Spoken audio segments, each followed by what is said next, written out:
Good afternoon, Foreign Secretary.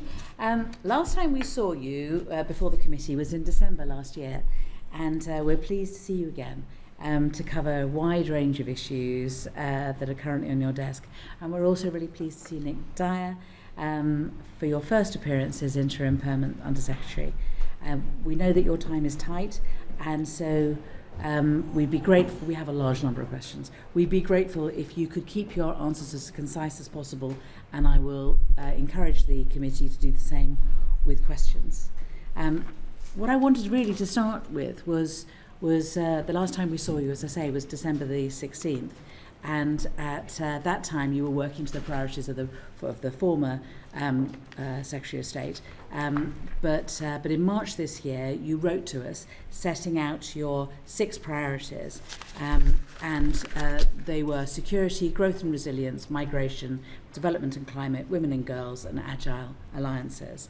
And then in the House in March, when you were discussing the ODA cuts, you said that your priorities would be Ukraine, Sudan, Palestine, and Lebanon.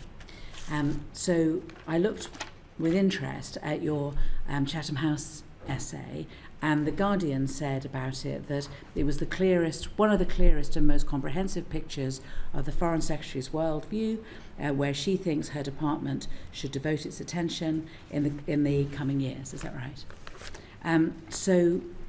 In the Guardian article, I think that in the interview you said, I think AI is going to end up being the dominant foreign policy issue that we deal with over the next 2 years. But obviously that wasn't mentioned in the 6 points in March.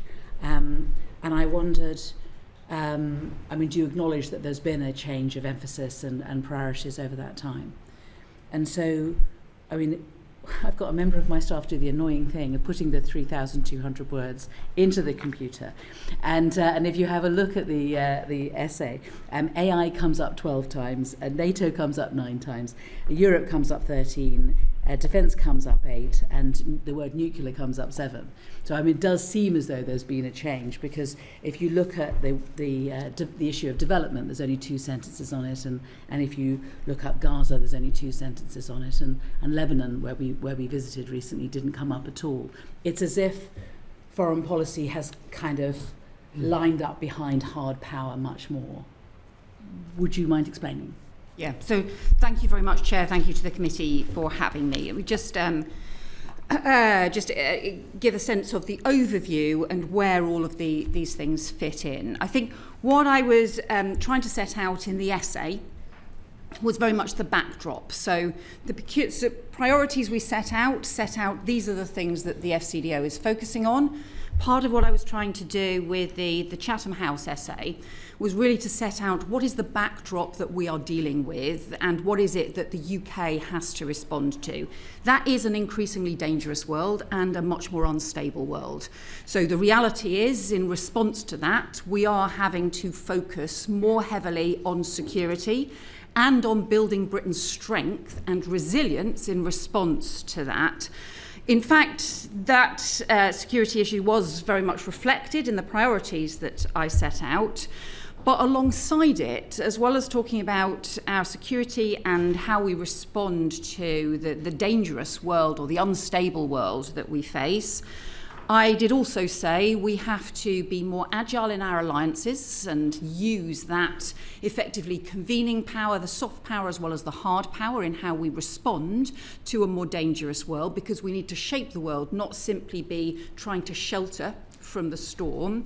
And I was also clear about our humanitarian priorities, our values, and the need for us to be confident in upholding those values. So actually our focus around development, on humanitarianism, and on women and girls are very much reflections of those values. So the overarching thing was the context, the threats that we face as a country, the turbulence in the world, and then how we respond on the building our strength and resilience, developing our alliances, and upholding our values. If you retrofit that to what were the priorities that I set out for the Foreign Office earlier on in the year, First of all was national security, continuing with that priority for national security. That obviously is completely in line with the essay. Secondly, on economic growth, I've changed the focus so that it's not just about economic growth, it's actually about growth and resilience. Yeah. And that is very much in response to the instability in the world. If you look at something like the Strait of Hormuz, actually our strongest economic policy at the moment is seeking to get the Strait of Hormuz reopened. And also strengthening our border security. So our migration focus was both about our border security, but also about how we build our democratic resilience and how we work internationally to tackle issues of migration. But then on the alliances, building alliances, again, that is a clear priority set out earlier on in the year. And then finally, the women and girls and the development and climate priorities are very much about the reflections of our values. So for me, those priorities, the 6 thematic priorities that I set out earlier in the year, were very much actually in line with that broader essay which sets out the context. And I just come back to the AI issue as the final point in a second.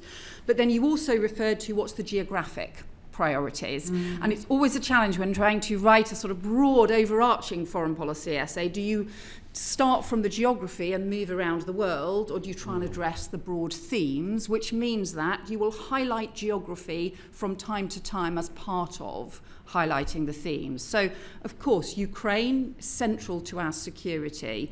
The issues around the Middle East, including Israel-Palestine, that is about both our security and our values. So too is Sudan, so too is the Lebanon, that they cut across both the issues around our security and our values. So I think those are very much in line. The area where I would agree with you that I think things are moving on at a pace is around AI.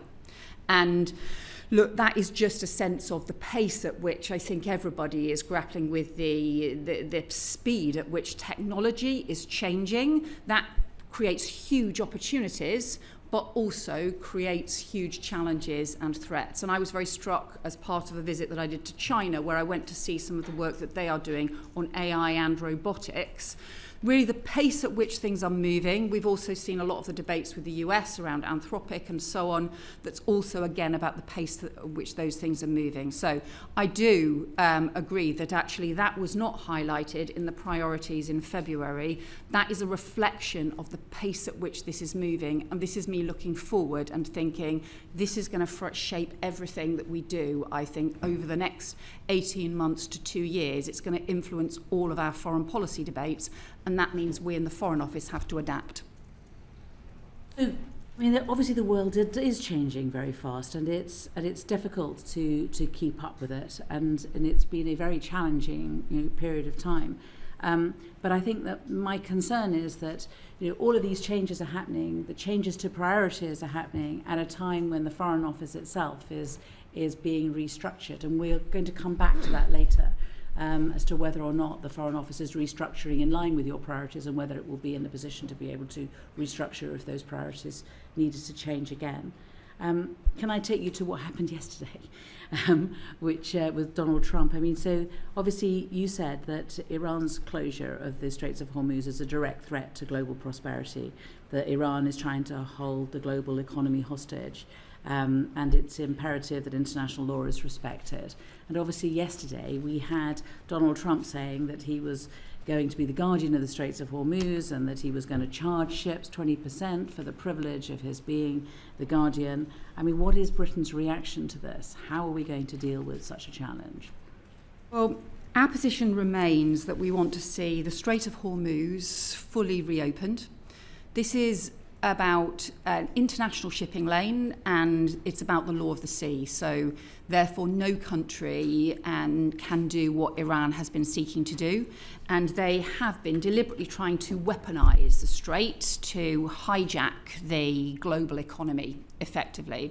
And what we saw happening is that there's currently three shipping routes at the moment. The northern route that goes through Iranian waters, the central route that's been the traditional IMO endorsed route, which we believe is significantly mined at the moment, and then a new southern route only in Omani waters. The central and the southern routes are in Omani waters. And despite signing the Memorandum of Understanding, Iran decided to attack commercial shipping in that southern route in Omani waters. That's a violation not just of their own memorandum of understanding, it's a violation of Oman's sovereignty, and it's a violation of freedom of navigation and the law of the sea. So I think Iran has hugely overreached in they decided to claim that the memorandum of understanding gave them the ability to do this. Of course it doesn't. Totally undermines the law of the sea. And so now what we have is an increasing of pressure on all sides. We've got to really increase in the return to conflict. What we want to see is obviously to ensure that we can get the strait reopened, and that means reaching again a ceasefire and going back to the talks process. But Iran has to, on that basis, halt the attacks on commercial shipping, and I don't think that can be allowed to continue. May I cut across you? Because I mean, it's a very clear critique and analysis of what Iran is doing, but I mean, members of the public watching today will have heard Donald Trump saying that he's going to close the Straits of Hormuz and he's going to charge ships 20% and he's going to be the guardian of the Straits of Hormuz. Now, you know, obviously we're allies of America, but are we just going to just do nothing about that? Well, we continue to oppose tolls and charges, and in fact that's the discussion that I had with American colleagues last week while we were at NATO. We were talking about that we could not end up with tolls and with a system on the Strait of Hormuz that would undermine the freedom of navigation and the law of the sea.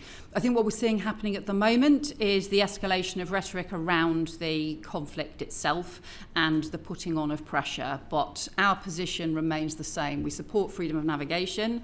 We are opposed to tolls in the Strait of Hormuz, just as we are everywhere else. I have pointed out to some of our international colleagues that the Straits of Dover is busier than the Strait of Hormuz and the Suez Canal put together. We, the UK, do not support tolls in the Straits of Dover, and so we make the same arguments everywhere else in the world. Anywhere where there are those restricted routes, where there are international shipping routes, need to be free from tolls and open for freedom of navigation. Can I take you on to another blockade? Because we had the ambassador for Cuba come in to see us last week, and I think this is also a question really, and you were talking about values, you know, about what is happening. The suffering of the Cubans that she talked about was really shocking. You know, the death toll amongst children has doubled since 2019. They have rolling blackouts. They can't get anything in. I mean, one gets the impression that Britain is avoiding being involved in relation to Cuba. Would that be fair? So it's true it's an area of the world we are not heavily involved in and what is exactly happening in Cuba, but we did support holding the UN debate on Cuba and the proposal to have emergency debate on that, because we do think it is important. We have raised concerns. We obviously have support through our embassy there, but if it is true to say that we are more heavily involved, obviously, in what is happening in Europe and what is happening in the Middle East than we are in what is happening in Cuba. I mean, obviously flights used to go into Cuba. Lots of Brits used to go to Cuba on holiday, and so it's a country that kind of people hold close to their hearts if they visited it. But I mean, when Hurricane Melissa hit the Caribbean, Britain sent aid to Jamaica, but didn't send aid to Cuba. I mean, it seems to be kind of part of a pattern. And I think the direct challenge that we were given by the ambassador, which is a question I think which is important to have an understanding of, is when we were in Europe, we had an agreement with the Cubans, which when we left because of Brexit, we had to have a rollover agreement, which is called the PDCA, which has been signed, but it hasn't, and it was signed in 23, but it hasn't been ratified. Is there a reason why we can't ratify the agreement with Cuba? So I don't know the ratification process, so I'll need to get back to you on that, Chair. Thank you. And yes, I know it's been pointed out to me, I think that there's also an effect of what's happening in Cuba on British overseas territories. That is true. Because of Cuban refugees leaving Cuba and ending up in overseas territories. And I think, look, some of the issues that are shared right across the areas, including where we have the British overseas territories and also where we have the countries that we have strong historic relationships with, including members of the Commonwealth and so on. So, of course, there's an interrelation, and that can be around refugees. It can also be around the sort of wider economic and trade relations, and also, crucially, the security arrangements and relationships as well. So where you end up with, whenever there is a void and whether there is instability and insecurity, you can also have organised crime and organised criminal gangs, for example, that can exploit that and can have impact. So we have had some engagement, for example, around what's been happening in Haiti,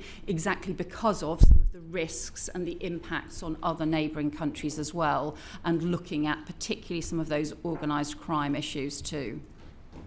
I think there's not much of a suggestion, I don't think, that the problem for Cuba is organised crime. No, I agree. Or exploitation of the issue. I think it's just that they can't get anything into the country. I mean, there has been direct aid going in from Canada and from the EU and from Spain. Will we consider joining them and giving direct aid to Cuba? We keep the emergency aid and the emergency humanitarian aid under continuous review, and that is important. So wherever there are particular crises, we are ready to respond. At different stages through this, we have had particular discussions with our consular team who are there to make sure that they have the support, and also discuss that with other countries as well. I don't know if there's anything to add on that, Nick. Well, we also give funding via other third parties like the START Fund, the UN, OCHA, and they also provide funding to Cuba. So I think it's looking at in the round in terms of how. And I appreciate that that if we put it into a collective pot, but I think really at the moment it's really a question of, are we in a position to give additional assistance given how desperate the situation in Cuba is now? Well, as the Foreign Secretary says, we can certainly keep that in review and have a look at that. Okay. Can I just ask you briefly one other question, and that's about the ICJ advisory opinion. We asked the Minister many questions about this. I'm not going to go into all of this, but just for those watching, the ICJ published an advisory opinion on the unlawfulness of the occupation of the Palestinian territories. It came out just 2 weeks into a Labour government, and we've all been waiting for the government's response. I'm sure you agree that we ought to respond. So really I want to know what the hold-up is. I mean, has it been written? Has the Attorney General got it? Has the Foreign Office got it? Has the Prime Minister got it? I mean, what's the hold-up? So I think this links into the issues around settlement trade. So do you want to cover those? No, I want to this cover one, this just on this first, one. specifically. Okay. So I think, look, obviously, the new Prime Minister is going to have to consider how he wants to address this issue, and I've not discussed it with Andy Burnham yet, although I have discussed some of the policy areas that it touches on. But let me just say a bit more about the sort of advisory opinion and the approach as well. So. Look, it is an advisory opinion, so that means, my view is, we should make sure we are advised by it. It's not binding, but it is important. And look, obviously, we do have to take our own decisions about how we abide by international law, but we should respect the advisory opinion and also its conclusions as we do so. So I don't think any other nation state has produced a policy document in response to the ICJ, but I think what we have to do is be clear about the way in which we're respecting the advisory opinion and also respecting it in the things that we do. And if you look at some of the key conclusions, that is around the different ways in which the occupied territories and the Green Line Israel should be treated, and about the different ways in which, for example, trade and economic trade should be treated. So that's why I think this goes into some of the things. So look, just in terms of the formal... I'm focusing on a document. I'm focusing on a response. The ICJ puts out an advisory opinion. I was certainly, I don't think I'm alone, in us expecting there to be a written response. And we've been waiting for that document, and we were wondering what has happened. And 2 years on, nothing. We haven't seen anything, and we want to know where it is. First of all, I mean, is the Foreign Office going to write a response? Has it written a response? Has the Attorney General signed it off? Is the Foreign Office holding it up? is number 10 holding it up? So I think there is a question that we don't normally do formal responses to, as in documents or policy documents that set out a response to an advisory opinion report. Successive ministers have said to you, look, we are still considering this, we will respond. And so I think because we have said that, we do need to be clearer with you about the nature of our response. And so that's why I can give you some reflections today, but ultimately the new Prime Minister is going to have to reflect on exactly how he wants to respond to it as well. So that's why I can talk a bit more, as and when you want to, about some of the issues around the content of the advisory opinion, and then secondly, some of the things that I think are the policy issues that flow from it. But just in terms of, we are in a slightly complicated situation at the moment, just because we are in the final week for the Prime Minister and a new Prime Minister beginning next week. And although, as I said, I have managed to talk to Andy Burnham about some of the issues that we have been working on settlement trade and on sanctions, I haven't managed to talk to him about this issue. And so I understand your frustration on this, but that's why, in terms of he will need to take a view on how we respond. But I am happy to talk to you about some of the content issues, including the way in which we should respond to some of the content in it. So just to be absolutely clear, any impression that we've got that that there was going to be a written response, that there was that our reaction to the ICJ advisory opinion was going to be a substantive document is wrong? I think it's wrong to say there would be a policy document in response, because that no nation has done that and we would not normally do that. But in terms of us articulating to you, whether that be orally or whether that be in a written ministerial statement or in writing, I think you have been promised that through an extensive period, and therefore we need to do that. I can give you some reflections that would contribute to that today, because I recognise that you have waited a long time and you have asked these questions over a long period of time. But I am also conscious that because a new Prime Minister is about to take office, there will be some things that he will also want to reflect on in terms of the way in which we respond to you.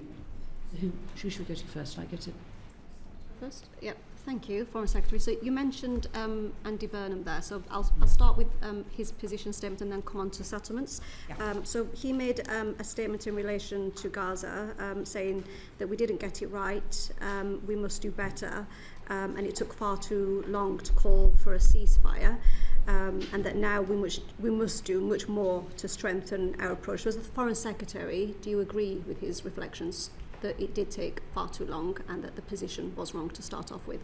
Yes, and I think, look, a lot of what he was talking about, I think, was referring to issues for us as a party in opposition, because I think it's about the kind of the early response that we had on this, where we should have been faster to call for a ceasefire, and also been clearer from the start about the importance of international humanitarian law.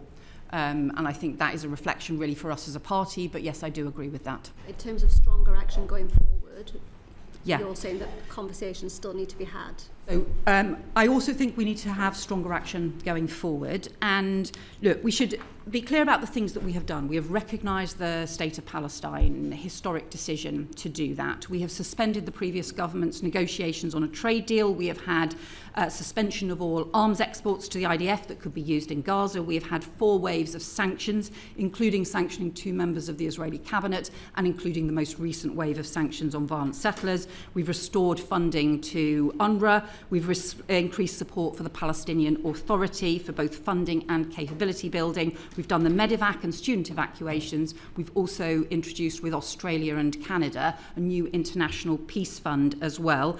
And we've been strong advocates for the peace process. And I met the Palestinian Prime Minister yesterday, again, to discuss what we need to do the next steps, because I am deeply worried both about what is happening in Gaza and the risk of the 20-point plan running into the ground, and I'm really worried about what's happening in the West Bank with the settlements and the settler violence, some of which is clearly settler terrorism as well, and is a part of a deliberate strategy to undermine the viability of the two-state solution which we believe in. There are two areas we've been looking at to go further. I'll just complete that and then let you come back. The two areas we've been looking at specifically to go further is around the trade with the illegal settlements and also around expanding the sanctions regime. And again, the particular thing about the sanctions regime is also how that links back to the expansion of the illegal settlements, because when we face the E1 expansion, which is fundamentally aimed at undermining the viability of the two-state solution, be deeply, deeply damaging, we need to have some stronger pressure, some stronger levers that we can put on. The ability we have at the moment to put sanctions on is limited, but we think, and I've been working on this for some time, we think there are areas that we should go further on this. Okay, so in our previous session in December, where you came to give evidence, you said back then in relation to banning settlement goods, because the Select Committee made recommendations in our report to yourself, where your response was, we've not followed the approach that the Select Committee has taken on a ban on settlement goods, not least because of the complexity of this and because we do not think that this is the right approach going forward. And obviously since then we've had the settlement debate where the Minister for Trade has said we will actively consider now 4 different areas to ban goods and services going in and out of Israel. So why was it not a good thing? Why was it not the right approach back then? And could you have made a different decision in December, given that now we're at a different position now? Have you merely changed your position because of the pressure?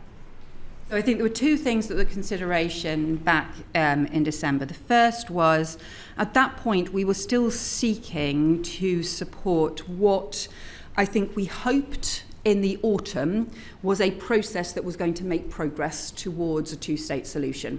So the fact that we had the 20-point Gaza peace plan, the fact that the 20 points explicitly link into the Palestinian Authority ultimately taking over in Gaza as well. So there was references as part of that internationally supported 20-point plan effectively towards the two-state solution. We obviously, among other countries, had supported the recognition of the state of Palestine, and it felt there was a huge amount of work underway, including involving the United States, including involving many different countries, to put that pressure on. What we've seen since then, and I think the other thing is, look, there are practical difficulties with this, and I can go through some of the practical difficulties we've been working to overcome.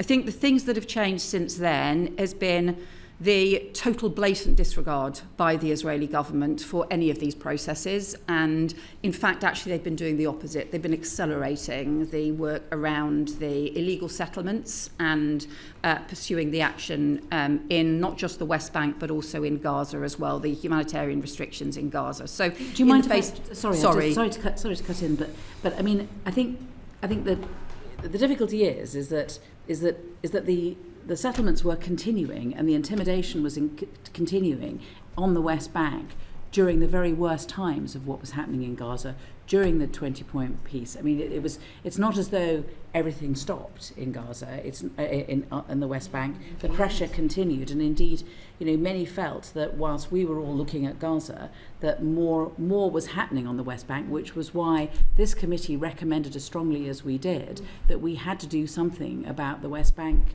and we had to stop trade at that point. Sorry to cut in, but I just wanted to. Look, I recognise that. I'm just explaining that we. I think in the autumn we're seeking to try and leverage a diplomatic process that at least in Gaza did seem to be delivering some pressure and some progress. By Christmas, it became clear we then had, we raised a series of concerns through the Christmas recess, through into the new year as well, about what was happening both in terms of the settlements and also in terms of the humanitarian crisis that was continuing in Gaza.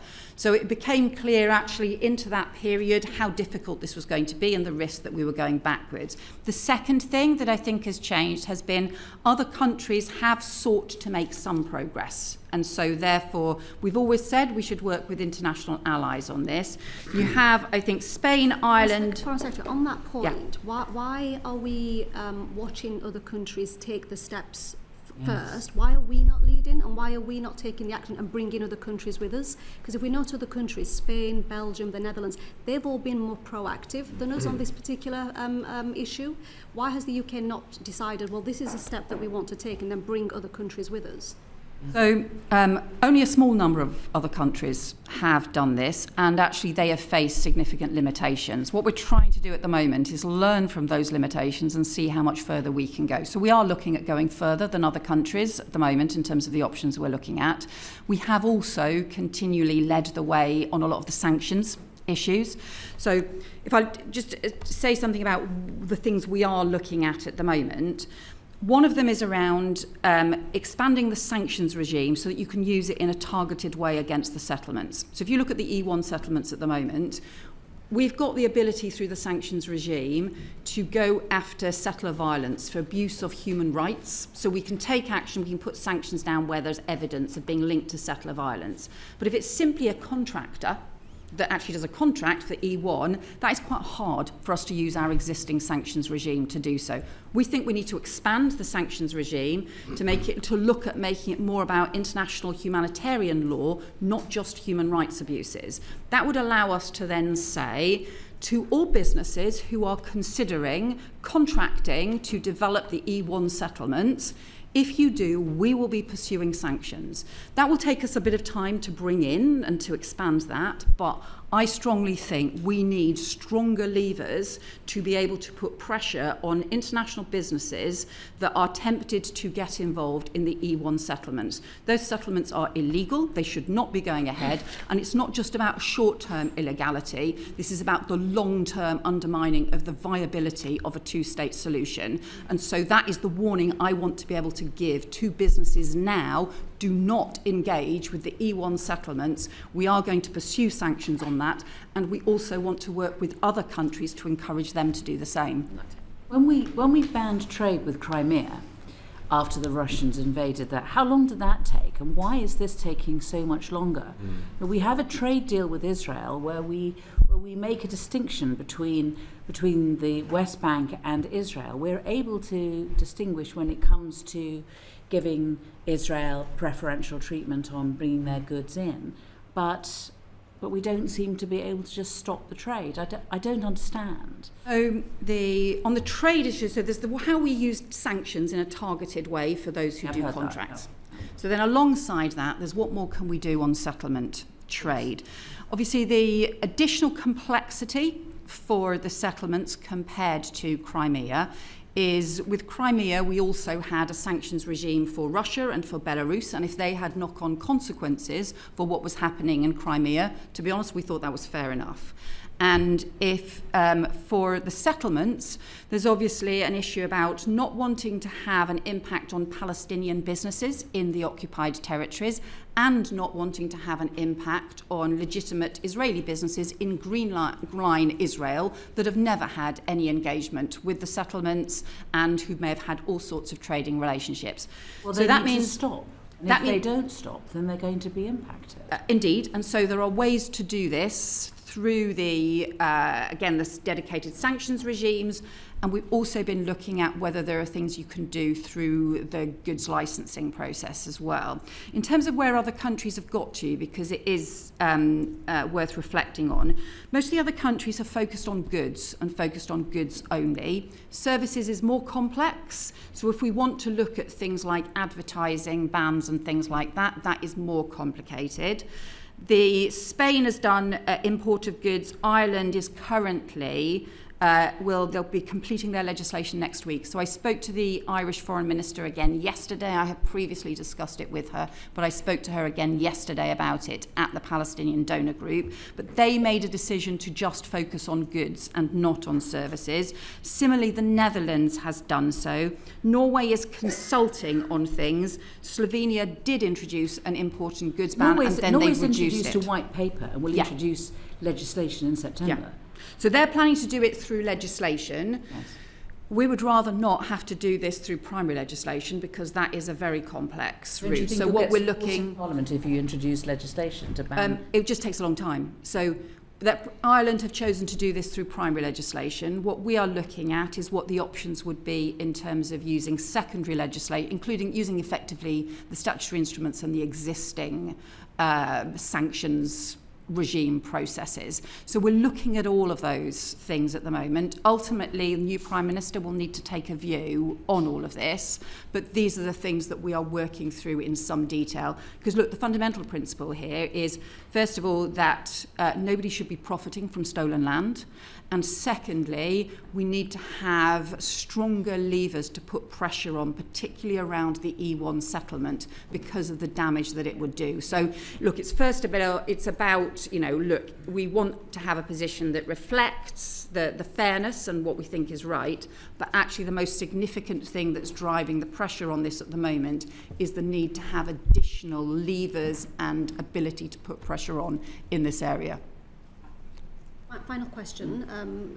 Given the sort of the scale of the expansions of the settlements, what type of time scale are you looking at to ensure that there is a ban in place?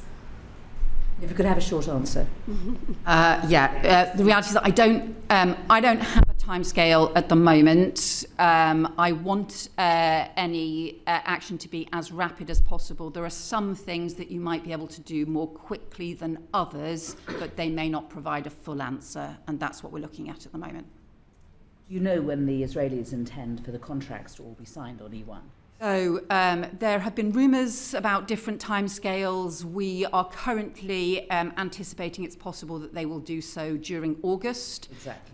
Exactly. And that's why we want to be able to give a clear warning at that point about what our intention is, so that even if the regimes are not fully in place, we want to be able to say to businesses they should not be contracting with the E1 settlements.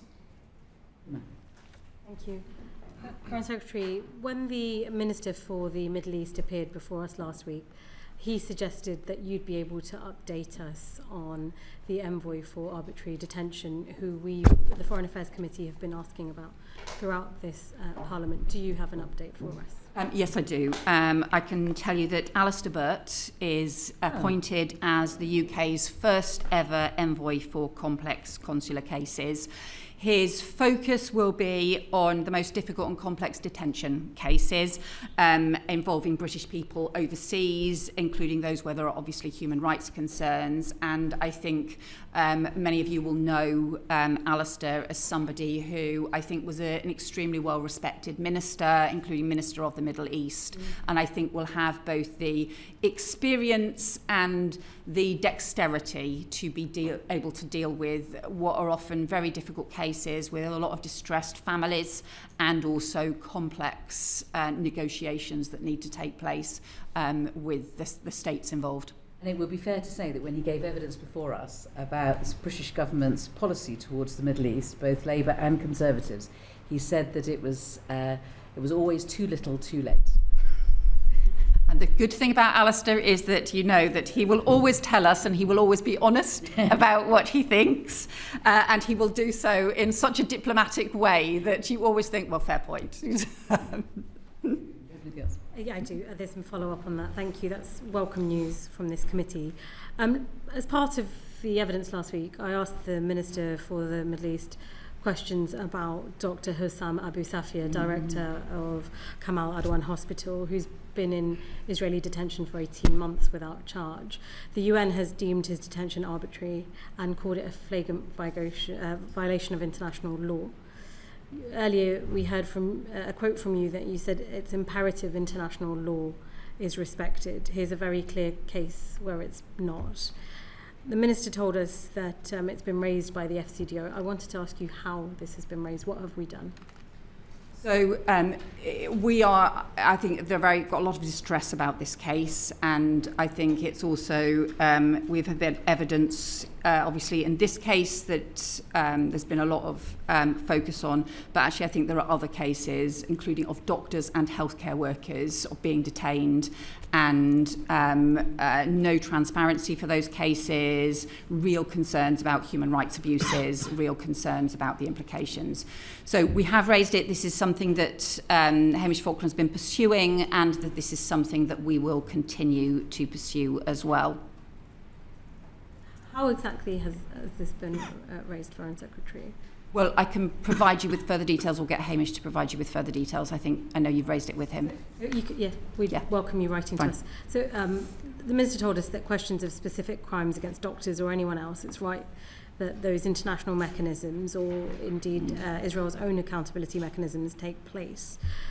The issue is here, the UN have had to wade in on this situation, saying that he is being held without charge and this is a violation of international law. Israel doesn't seem to be listening to anybody on this.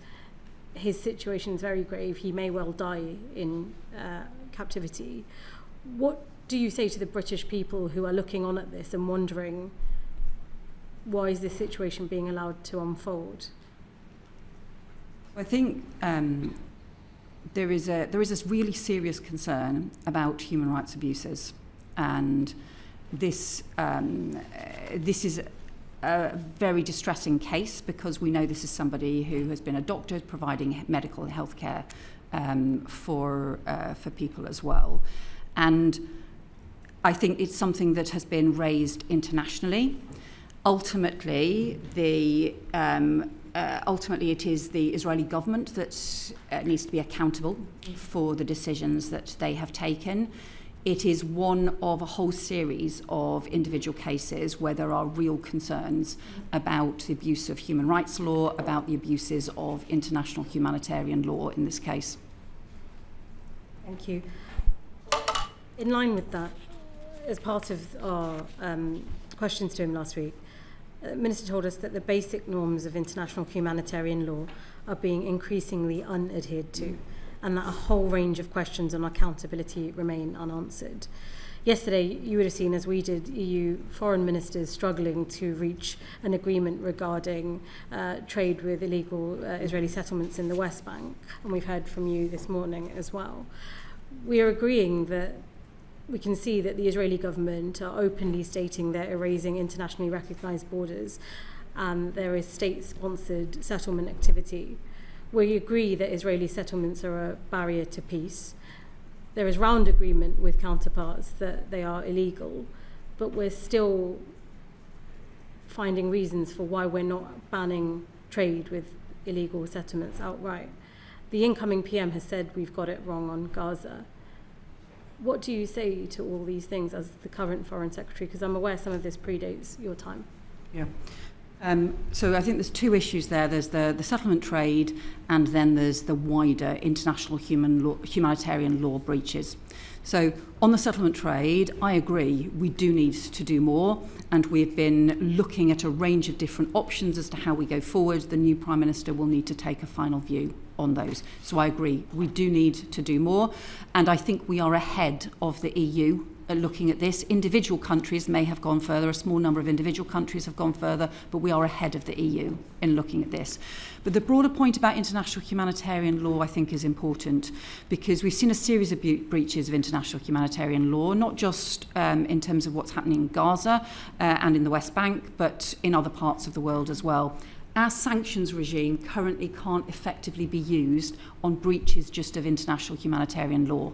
That's what I believe we need to change, and that's what we are looking at how to change, to expand the sanctions regime. That would then allow us to use sanctions in those cases where we have egregious breaches of international humanitarian law, where, for example, if humanitarian aid is being withheld in a really obvious and detrimental and incredibly damaging and immoral way, we would have the ability to then use sanctions in those cases to put pressure on as well. At the moment, we don't have many of those levers. We have our diplomatic pressure, which works in some places but not in others, but we don't have a sanctions lever to use effectively in that way. Will you be making that point to the new incoming Prime Minister?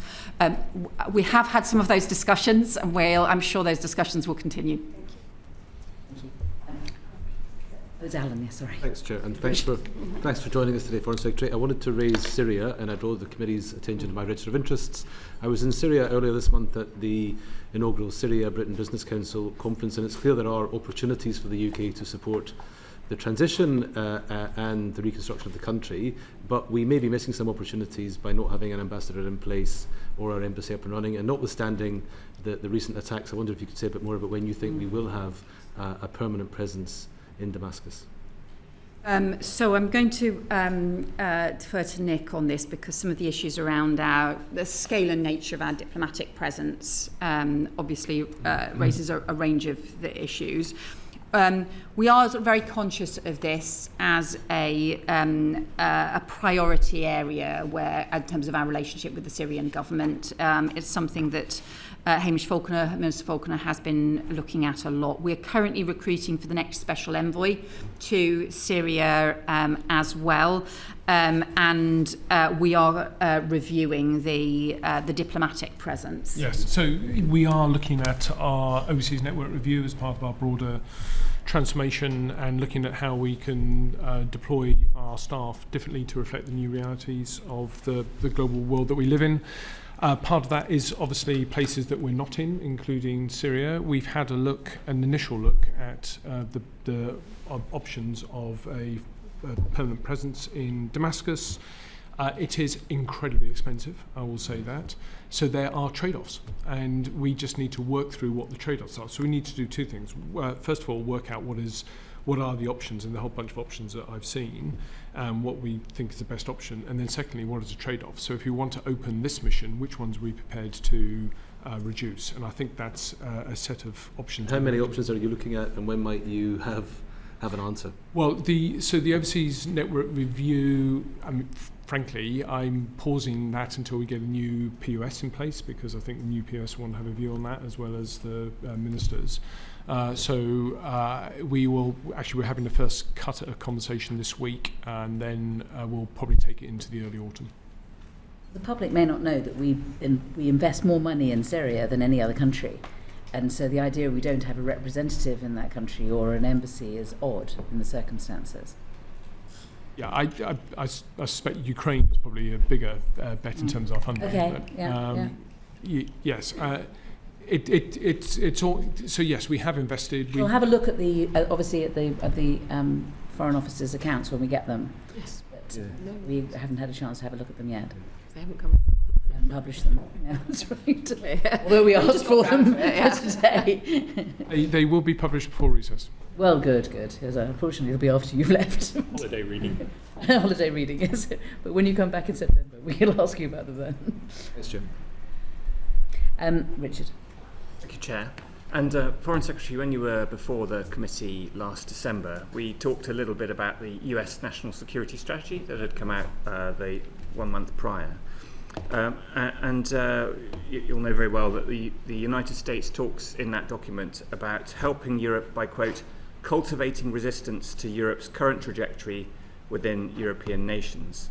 How have you found that the US has been cultivating resistance to our current trajectory in the time that's elapsed since the last committee meeting with you? So, look, we just had the NATO summit last week. I had very many discussions with Secretary of State Marco Rubio as part of that on a whole range of different issues, which were very positive discussions.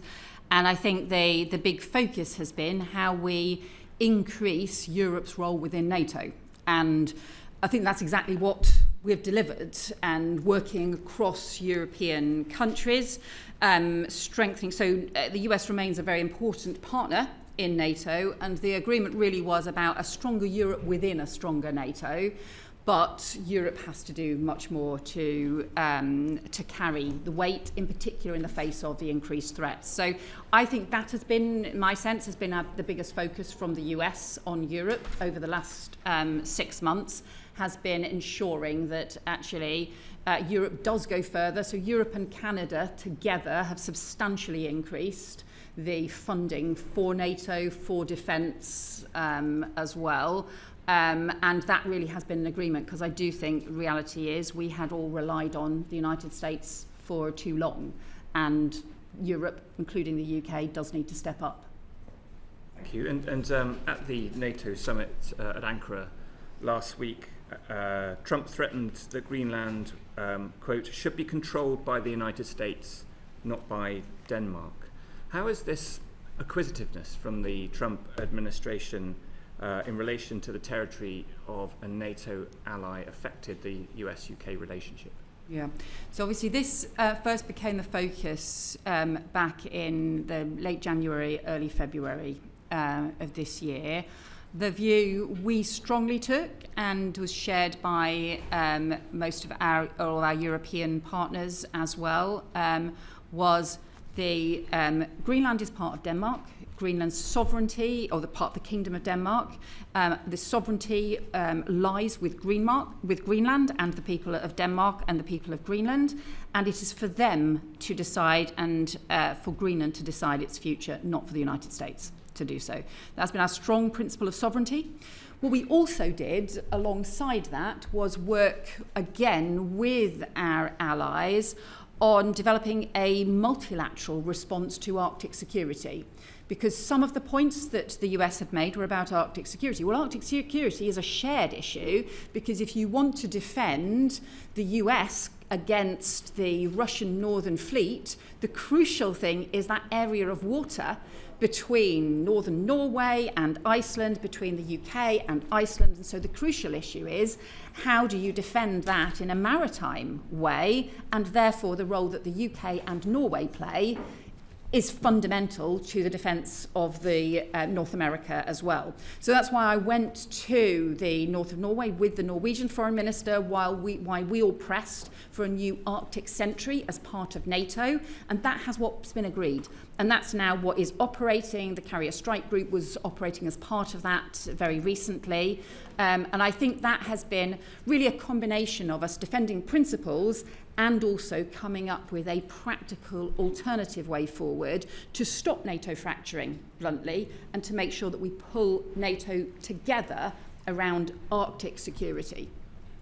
And part of that sort of effort to pull NATO together, I suppose, might have explained the extension of NATO's nuclear sharing arrangement. So last June, the government announced that the UK would, alongside 7 other NATO countries, would acquire dual capable aircraft capable of carrying nuclear weapons. I understand that we heard last week in a defence written question or answer that the F-35 aircraft won't now be delivered to the UK until the early 2030s. I'm interested in the diplomatic aspects rather than the defence or technical aspects, but why won't the UK be able to acquire those aircraft? Why won't the UK be joining this nuclear mission until the early 2030s? So I'm going to defer to Dan Jarvis and to the Defence Secretary for decisions about the Defence Investment Plan and the priorities and the timescales within it. That's, I think, for them rightly to set out. In terms of the diplomatic issues, I think we've had some very strong, very positive discussions with not just the United States, but more widely with our allies, both about the Defence Investment Plan, but also more widely about our cooperation. I think the UK does more than most countries to put our defence capabilities into NATO and at the to be part of the NATO response, and we do more than a lot of other countries in terms of doing that, and that's what we will always continue to do. So I think we're the 3rd biggest contributor in cash terms to NATO, and our support and our role in NATO will continue to be incredibly important. Thank you, Chair. I think probably the summit in Ankara was a success considering all the problems the Americans suggesting they might cause there compared to everything else. You talked about some of the areas the UK was cooperating with allies to have a stronger Europe inside a stronger NATO. There was a few areas I noticed where the UK wasn't cooperating that we might have done. So the critical raw materials project, the Halo Space Initiative, and the 155mm artillery areas, all things that arguably the UK would have a role to play. I just wondered, in your time at Ankara, what was the discussions around the reason why the UK was not participating in these areas?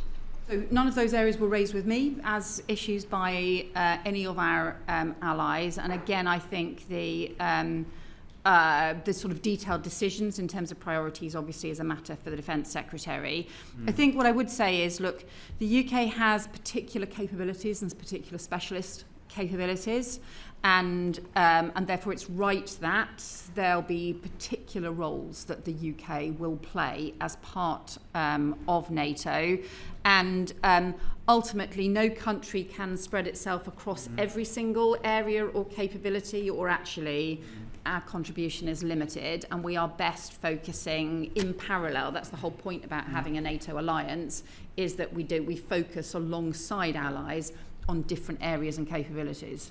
You don't think space might be that area? We had the UK's contribution to space at Armed Forces Week here a couple of weeks ago. Is that not something that we should be cooperating more with NATO on? I'm going to defer to the Defence Secretary on the nature of our defence cooperation on space. Fair enough. Zelensky made a lot of Ukraine's defensive capabilities and the contribution they were putting forward to European defence, which I think is absolutely justified. Many people have talked to a path to NATO for Ukraine. What's your view on how that would happen, and how is the UK supporting that process? We've always supported that for Ukraine, but we recognise there are different obstacles and disagreements in different places around that. But for us, Ukraine is already part of the defence of NATO territory. Ukraine is also crucially part of the defence of Europe and Europe's stability as well. And that's why I think we have to think about really Europe's security and defence as running from the UK to Ukraine, from Norway to Turkey. It's that crucial role that they play, and their resilience in this conflict, the sense of us moving now actually into a new phase where Russia actually is on the back foot as a result of Ukraine's resilience and strength that's been consistently underestimated by Russia, and also the support of Ukraine's friends. How might that roadmap look for Ukraine getting into NATO? I mean, there's some people that have said that the peace process might preclude that. Do you have a view on how the mechanism might be for the Ukraine to become? No, I think that's not been the focus of discussions at the moment. There's been more focus on the Ukraine, and the EU has been more of the focus in those terms. Thanks. You mentioned in your Chatham House speech that we need to build global alliances to strengthen our country's security, and that our national security is linked to our economic security at a time when we're seeing energy weaponised, chokehold and critical minerals. Can you say any more about the kinds of alliances you think we should build, and how the UK can keep the global economy open? Yeah, so some of the alliances that, the more agile alliances, we have our core alliances, particularly around NATO as well, and our close partnerships. So, for example, the work we do particularly with France and Germany in the E3, but more widely our European cooperation as well. And we are obviously a P5 member, so there's areas of Five Eyes member and so on. There's those structures that endure. I think the point I was sort of making was that we increasingly need to work on an agile basis on different things. Some of the ones that we've focused on so far have been the Coalition of the Willing, which met again in Paris this week, on Ukraine, the multilateral maritime mission, which is about having demining capability and reassurance support available to reopen the Strait of Hormuz. That is sadly currently not the point at which we have reached at the moment, given everything that's happening in the Strait of Hormuz at the moment, but nevertheless I think remains important, and a coalition around freedom of navigation. I would say that is an economic policy, and that is an economic security policy, because it is a chokehold on the economy that's taking place at the moment. We've also got a new alliance of countries around violence against women and girls that we have drawn together as part of an international violence against women and girls coalition on how countries can learn from each other. Includes Spain, includes Jamaica, includes Morocco, a series of different countries there as well. We've referred particularly to some of the issues around the economic security and partnership. We've been interested in working, for example, with countries like Japan and South Korea and Australia and Canada, where we're countries that are outside any of the big trading blocs, but where we have some shared interests around things like maritime freedoms, around things like critical mineral supply and so on from different perspectives. So there's different areas I think we can explore and do a lot more in this area. How easy is it to shift resources, even from where you're sitting, to pick up some of those opportunities? So because we have a very effective diplomatic network, actually we can lever our existing diplomatic network and relationships in order to support those things. And ultimately it depends on how intensive you want the collaboration to be and what you want it to do in practice, and how much it's about alignment of things that we're doing already. Thank you, Chair. Thank you. I'm going to ask a couple of questions about conflict resolution and peace building, and the changes in the FCDO and where that leaves us with the conflict resolution and peace building at a time when the world is more dangerous, as you know more than most, because you go to many of those areas. But also it seems from the outside as though defence capability is being ratcheted up at the same time as conflict resolution and peace building is being brought down with the cuts. We are flying a bit blind as a committee here because we haven't got the annual report, but there have been some rumours and some reports of what's happening within the department. So the Integrated Security Fund, we know, is being reduced from 965 million to 438 million. The Gender, Peace and Security line from that seems to have been cut. The Western Balkans line, as well as other lines. The Conflict, Security and Monitoring Project has been terminated or moved. The International Humanitarian Law Unit also moved to another team, absorbed into other directorates. It's unclear to me. The conflict prevention and humanitarian policy teams are expected to lose about 20% of their staff. I could go on, but there's a lot of specialist conflict analysis there, but also in-country conflict prevention work. For example, even in Sudan, that seems to be being cut by. So what is your view on where we have conflict resolution and that read across between defence going up but conflict prevention going down? So I'll pass over to Nick in a moment to follow up on some of the just restructuring issues in terms of the Foreign Office. But I think the focus in terms of how conflict prevention fits into diplomacy and fits into our approach, in some ways I think is more important than ever because of the areas that we have chosen to focus on. So the fact that within our ODA allocations, the areas that we are focusing on and protecting are the fragile and conflict affected states. But what I've also been clear about is that those ODA approaches have to be aligned with diplomacy around conflict prevention. So you don't simply have, or we have one bit of the system does ODA over here, we have another bit which is a cross-cutting conflict prevention over there. Actually, we try and align those and link those together. The areas, obviously, we are putting greatest focus on have been obviously Ukraine, which is fundamentally about how you try and contain and resolve a conflict. Sudan, where we are seeking to reach a ceasefire. Israel-Palestine, where actually the meeting yesterday that I was at in Brussels was all about how do we re-energise the 20-point peace plan in Gaza and how do we broaden it and how do we prevent conflict extending and erupting there. So and what we've also done is focus and revive and re-energise some of the work around sexual violence in conflict as well as part of the Women and Girls priority too. That is particularly acute around Sudan, where we've seen the most horrendous sexual violence used in conflict as well.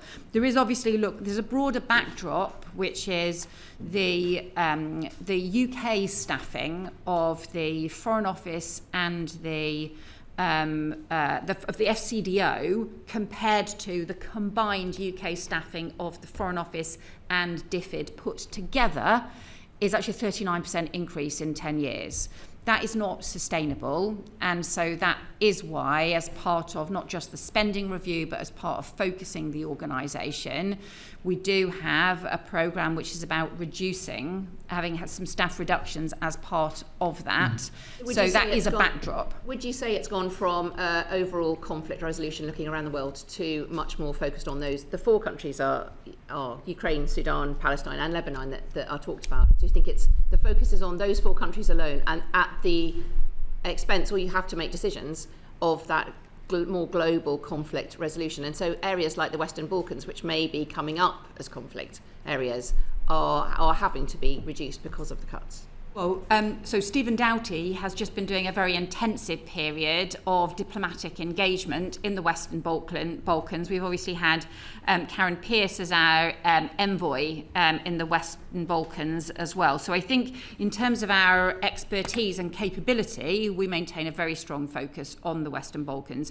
The other thing I would say we're trying to do is to make this more thematic across all of the development, because of the nature and the way in which we're focusing a lot of the development funding on the conflict affected areas. So as part of the reforms that Jenny Chapman has been working through, setting up a new community of expertise, we've called it, but it's effectively about a network of expertise on violence and conflict support and atrocity prevention to operate right across our overseas network, so that we're actually providing that support in country in all of the areas where that is significant and relevant. But Nick probably should say more about that. I think the Foreign Secretary has answered that well, because I was going to mention that community of expertise where we have made expertise available across the whole of the organisation.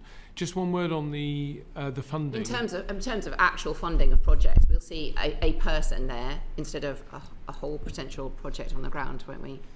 Well, these communities of expertise come with people. They also come with facilitation to actually do projects and programmes as well. So it depends on what the choices will be. But just on the ISF, one thing I would say is that whilst the ISF has received a reduction, the FCDO also received additional non-ODA funding through the SR. So we got a £200 million non-ODA budget, which was new for us.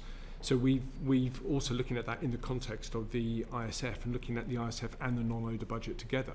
So all the work that we were doing through the ISF, whether that's on hybrid threats, cyber security, serious organised crime, migration, CT, that's now spread over a larger funding base. Those lines are in the list I've got for future ISF spending reviews. Well, we'll wait to see in the report on that. My second question is about the G20. So what are you going to be your priority areas for the G20? Will you be including debt cancellation in that, taking forward the work done of partnership from the Global Partnership Conference, and will it include a route back to 0.7 over maybe 10 years? I know it can't get there straight away, but will that increase in ODA be part of the work of the G20? So we have been looking at a range of options for the G20 priorities next year, which does include looking at different forms, reforming finance to make it easier to mobilise, whether it's the World Bank, whether that's about other forms of the Development Bank finance and so on. So some of those finance reforms have definitely been issues that we have been looking at. I would say another area that I've been pushing personally as a priority is to do violence against women and girls as a global issue next year. I think there's a series of ways that we can do that as an international priority. But as you can imagine, G20 priorities is absolutely something that a new Prime Minister is going to have to decide. So I think we're not really able to set that out more broadly at this point. You'd have liked to by now, but thank you. Thanks. Thank you. Just to pick up some of Fleur's points on the ISF and conflict prevention. I mean, you said in the outset, Foreign Secretary, growth, security, and migration were your the first 3 priorities that you mentioned, and obviously conflict has a massively negative effect on each of those. I think Fleur actually outlined some of the concerns that we've got pretty well. So it was just to follow up really. You said that there's an increasing proportion of ODA being spent on FCAS countries. I just want to confirm, maybe Nick can answer this, that we'll see that in the the annual review, because the impression we're being given from the sector is more money is being spent on middle-income countries through development finance, through climate finance, and less, with the exception of Sudan and Ukraine, on FCAS, the most conflict-affected states around the world. So just a confirmation, really, what you said, and I'm sure you're right. We'll see that in the statistics that come out. Yeah, Foreign Secretary is of course right. Yes. So we have fully protected our funding to Ukraine, Palestine and Sudan, so that hasn't been cut at all. You will see in the annual report and accounts the individual allocations to countries. You will see in that we have reduced the number of countries that receive direct funding from the FCDO. You will see in that as well that some of the G20 countries, in fact all the G20 countries, will be zeroed out, and there will be a higher proportion of that direct funding is indeed going to fragile conflict affected states, and a smaller number. That's good news. And then the non-ODA money you said that was additional for the ISF. Obviously great that there's more opportunities for migration and security cooperation. Can we spend any of that on conflict prevention, the civilian peace building, the stuff on the ground that helps prevent conflict starting in the first place, rather than that hard security? So we've allocated funding on migration that is separate from the ODA budget for the first time, and this is part of our significant expansion of the migration team in the Foreign Office. And alongside that, I've been developing effectively a migration discussions with foreign ministers. So very often the issues around migration are simply seen as issues for interior ministers, for Home Office ministers to focus on. Whereas actually what we know, if you really want to talk about prevention, if you want to talk about some of the international issues that impact, or support returns agreements, or support diversion, or support for refugees in the region, you need to see this as a foreign policy priority. So that's what we've been doing, and that has helped support increased law enforcement cooperation. It's helped support a big increase in returns arrangements and returns agreements, and also some of the upstream prevention work as well. So that does allow us some flexibility, and this is a developing area of work that we are trying to expand significantly. And that does give us some flexibility to do more of that prevention work where we're clear that it does actually have an impact on migration, because sometimes you can identify projects that look really good but they don't necessarily have any impact in terms of preventing dangerous journeys. I really welcome that. Slightly, my question was slightly different. Of course, another great way to prevent migration is to prevent conflict, so fewer people will be fleeing from the conflict. Are we going to see any of that money spent on peace building, mediation, conflict prevention, civilian programs that we've seen in lots of parts of sub-Saharan Africa and the Middle East in the past that have had successes? There is no reason why those who are getting direct program funding for those fragile conflict affected states can't use it on activities like that if they think that is the best priority and use of the funding. So yes, in terms of the non-ODA and ISF, similarly, as we are working through what the options are in terms of how to spend all that resource, then that would fit very much as one of the options for that funding, yes. Thank you. Afra. Thank you. Foreign Secretary, the Chair at the start asked you about your priorities, and in March this year you wrote to the committee setting those out against the backdrop of what you described as a more volatile, contested and unstable world. I welcome the government's continued support for Ukraine, which has been rightly steadfast, but beyond Ukraine, many would argue that Britain's strategic position has deteriorated rather than strengthened. Your government has approved the Chinese super embassy in London despite serious security concerns about the potential for espionage, pursued the transfer of sovereignty over the British Indian Ocean territory, weakening Britain's strategic position in the Indo-Pacific, overseen relations with Israel deteriorate to the point where high-level communications are now described as non-existent at a time when engagement is vital to securing a lasting peace, overseen the UK's fall in the global soft power rankings, not to mention the government's disastrous decision to appoint a known close friend of a prolific paedophile to one of the country's most important diplomatic postings. So given all of that, by what objective measure would you view your foreign policy has made the United Kingdom more secure, more influential and better placed in the world? So you won't be surprised to know that I disagree with you on a whole series of those issues. Obviously, though, we do continue to agree with the importance of the support for Ukraine, and that is fundamental to our security. But look, if you look at the different roles we are playing in each of these areas on security, our role in terms of supporting Ukraine has been vital. It's our role, obviously, as part of NATO, which continues to strengthen as part of strengthening European NATO, our support directly for Ukraine, and we are now part of the European loans that, as was agreed and announced yesterday. We've also played the crucial leadership role on the coalition of the willing, as we saw the Prime Minister and French President chairing yesterday. And alongside France again, we are leading the multilateral maritime mission, which is about the support needed to ultimately reopen the Strait of Hormuz, where we don't believe that Iran has the demining capability in order to get the Strait of Hormuz reopened. We also have the AUKUS relationship and the strengthening of that and our work with Australia and the Indo-Pacific and the strengthening of those relationships. We have played a very important role in helping defend our Gulf partners in the Middle East when they faced attacks from Iran.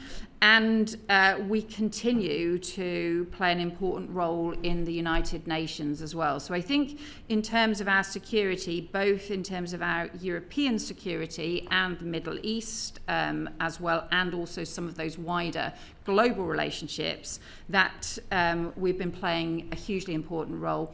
The other area I would flag, I think, is Sudan, where the UK has been the country that has shone the spotlight and continued to shine the spotlight on Sudan.